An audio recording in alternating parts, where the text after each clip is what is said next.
వీక్షకులందరికీ నమస్కారం. రెండు తెలుగు రాష్ట్రాల సాగునీటి అవసరాలు తీర్చడంలో కృష్ణా నదిదే ప్రముఖ పాత్ర. గోదావరి మహానదిలాగా ఉన్న గోదావరి మీద ప్రాజెక్టులు ఈ మధ్యకాలంలో ఒక కాళేశ్వరం, ఇక పోలవరం ప్రాజెక్ట్ అయితే ఇంకా నడుస్తూనే ఉంది. ఇంకా 2 సంవత్సరాలు పట్టే అవకాశం ఉంది. ధవళేశ్వరం బ్యారేజీకి గోదావరిలో వచ్చే ఊటైనా సరిపోతుంది. సరే, కృష్ణా నది మీద ఉన్నన్ని ప్రాజెక్టులు దేశంలో ఏ నది మీద కూడా లేవు.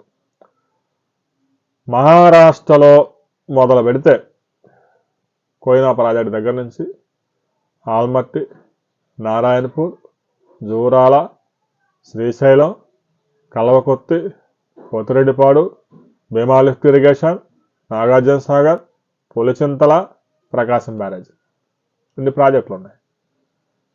కనీసం కృష్ణానదిలో ప్రతి సంవత్సరం 1000 టీఎంసీల నీళ్ళు వస్తేనే ఈ 3 రాష్ట్రాల అవసరాలు తీరేది.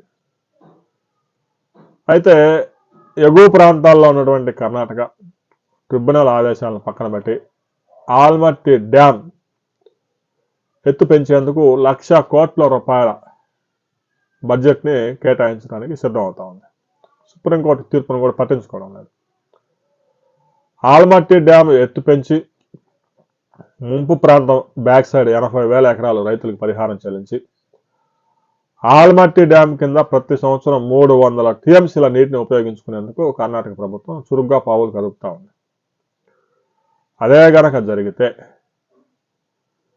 సెప్టెంబర్ నాటికి కూడా శ్రీశైలం ప్రాజెక్టుకి, జూరాల ప్రాజెక్టుకి నీరు వచ్చే అవకాశం లేదు. ఏదో 5-6 సంవత్సరాలకి 10 సంవత్సరాలకు ఒకసారి బాగా వరదలు వచ్చినప్పుడు తప్ప జూలై ఆగస్టులో సరైన నీరు కూడా, వరద నీరు కూడా వచ్చే అవకాశం లేదు. ఆల్మట్టి డ్యామ్ నిర్మించిన తర్వాత నాగార్జున సాగర్ ప్రాజెక్టు కింద వరి సాగు కనుమరుగైపోయింది. వరి సాగు 35-40 సంవత్సరాలు వరి సాగు చేసిన రైతులు ఆ భూములన్నీ వదిలేసి మొక్కజొన్న సాగు, రబీలో సాగు చేసుకుంటా ఉన్నారు.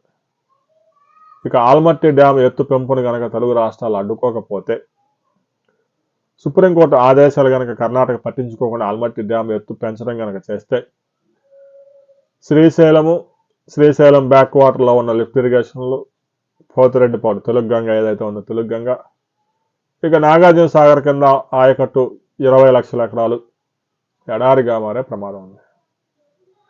రాబోయే రోజుల్లో 2 తెలుగు రాష్ట్రాలు ఆల్మట్టి డ్యామ్ని ఎత్తు పెంపును అడ్డుకోవడంలో విఫలమవుతాయా, సఫలమవుతాయా అనే వివరాలతో మరో వీడియోలో మనం కలుసుకుందాం.